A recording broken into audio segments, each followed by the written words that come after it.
You may have heard of the rising epidemic of what is called sexting. But what is sexting? And is this really an issue that I'm going to face when I'm teaching my students? What are the consequences of sexting? And what should I not do if it happens? Also, what should I do? These are the questions we're going to address briefly here together. First of all, sexting is the act of sending sexually explicit messages or photographs, primarily between mobile phones. One typical scenario is that a boyfriend will ask a girlfriend to send him a sexually explicit message or photograph. After the couple breaks up, the boyfriend then sends the photograph on to others at the school.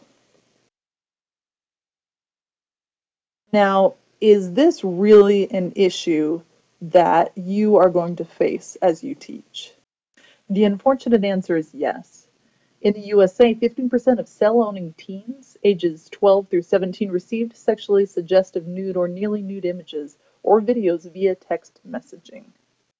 The University of Utah performed a follow-up research study amongst its undergraduates and asked them whether or not they had sent sexually explicit photographs of themselves during their high school years. They reported that 1 in 5 of them had sent sexually explicit photographs of themselves with a cell phone during their high school years.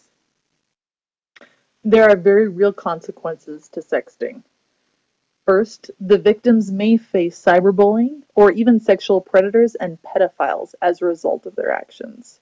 Further, as the victims seek admission to college or attempt to get a job, those seeking to admit or employ them may very well choose to do an internet search for their name and locate the pictures that they've sent. In addition, others may practice extortion, or in other words, attempt to get money from the victims in return for the photographs taken. Further, and finally, there are many legal consequences for sexting. It is illegal to possess, distribute, or promote, that is, take a picture of a minor in a sexually explicit manner. And it does not matter if it is merely a minor taking a picture of him or herself. Previously, possession, distribution, or promotion of child pornography was considered a felony. Guilty parties would be registered as sex offenders, and parents could be liable. In many states, these laws have changed. For example, in Utah, possession, distribution, and promotion are currently considered misdemeanors, still illegal, but misdemeanors, and the teenagers are not required to register as sex offenders. However, the parents may still be liable. So what should you absolutely not do if and when you encounter sexting? First of all, you have a duty to report. Do not ignore sexting when you see it occurring. Also, do not try to handle the situation yourself. You need to report it immediately. Another point to keep in mind is that possession and distribution are still illegal.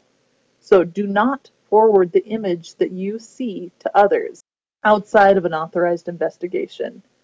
Please see your state law to determine the exact bounds of such investigations. So what should you do when you encounter sexting? First of all, you should be prepared beforehand. You need to educate yourself on your state's laws, and you need to learn your school's procedure. This will most likely include a duty to report immediately to the administrators, including and especially the principal. But again, look at the state law and your school's procedures to determine the exact nature of what you need to do. To assist you with this, I've included a website that shares the state laws regarding sexting. And finally, within the limits of law, school procedure, and common sense, educate students and parents. They need the information you've just received in order to make intelligent decisions for their futures and the futures of their families. Good luck to you.